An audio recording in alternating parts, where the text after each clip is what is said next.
भूल चली बाबुल का देश, पिया का घर प्यारा लगे। इस मशहूर गीत से एक विवाहिता यही संदेश देना चाहती है कि उसे अपने ससुराल में इतना प्यार दुलार मिल रहा है कि उसे मायके की याद कम ही आती है। पर क्या यही सच है? शायद नहीं। एक लड़के का मायका उसका स्वाभिमान होता है और जब तक जीवित रहती है वह सब बर्दाश्त कर लेती है, मगर अपने मायके का भूले से भी अपमान बर्दाश्त नहीं करती, चाहे पति ही क्यों ना हो। मायका वह आंगन होता है जहाँ अपने माँ बाप के आंचल तले पलती बढ़ती है। आंचल उस छांव की तरह होता है जो उसे हर दुख गम से कोसों दूर रखता है। मायके की यादों से बिसूर पाना एक लड़की के लिए आसान नहीं होता। माँ बाप, भाई बहन, सकी सहेलियाँ, पास पड़ोस और न जाने कितने रिश्ते नातों से जुड़ी यादें उसके लिए उस धाती की तरह होती है जिसे वह मरते दम तक सहेज कर रखती है। मायका में विवाहिता बेटी की तरह रहती है, जहाँ उसे वह सब सुख सुविधा और आज़ादी मिलती है जो ससुराल में संभव नहीं होती। इसलिए उसे जब मायके जाने का अवसर मिलता है तो वह खुशी से चहकने लगती है। उसके चेहरे की ताजगी देखते ही बनती है।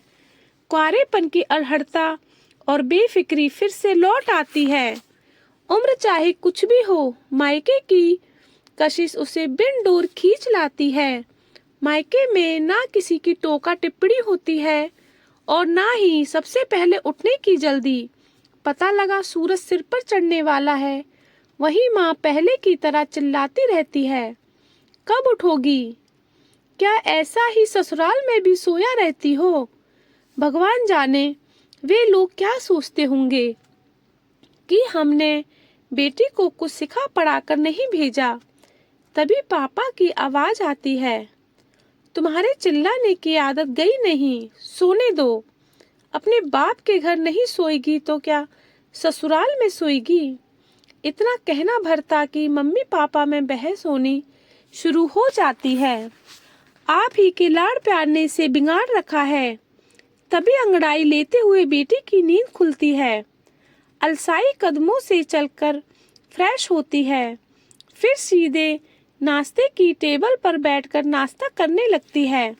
मम्मी, चाय ठंडी हो गई है, फिर से गरम कर दो। बेटी आवाज लगाती है, 10 बजे उठोगी तो क्या तब तक चाय तुम्हारा इंतजार करेगी? चाय गरम करने के लिए ही तो कह रही है, कर दे। पापा किंचित नाराज होते हैं।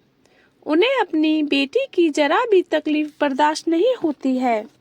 ना चाहते भी माँ दोबारा चाय गरम करके बेटी को देती है। इतनी आज़ादी मिलती है एक लड़की को अपने मायके में। कोई अपने जड़ों को नहीं छोड़ना चाहता। मायका ऐसा ही होता है। मायके के कोने कोने में एक लड़की की असंख्य यादें जुड़ी रहती हैं। इसलिए जब वह मायके आती है तो उसे लगता है वह अपनों के बीच आ गई है। जो प्यार और अपनापन उसे मायके में मिलता है वह कहीं पर नहीं मिल सकता। मायके का विछोह एक बेटी के लिए मर्मांतक पीड़ा से कम नहीं होता। बेटी मायके की देहरी लांघ कर अपने पति के साथ विदा होती है, तब उसका करुण क्रंदन कानों को विदीर्ण कर देता है। उसका रुदन सुनकर सभी की आंखें नम हो जाती हैं। तभी तो वह बिलखते हुए कहती है, काहे को ब्याहे विदेश, अरे लखिए बाबुल मोरे, भैया को दियो बाबुल मल्हे दो, महलो हमको दियो परदेश। इस पीड़ा का शब्दों में बखान करना आसान नहीं होता। यह तो बेटी ही जान सकती है जब वह मायका हमेशा के लिए छोड़कर अपनी दुनिया बसाने के लिए जाती है। दोस्तों, लाइक करो, शेयर करो एंड कमेंट्स करो। Thank you.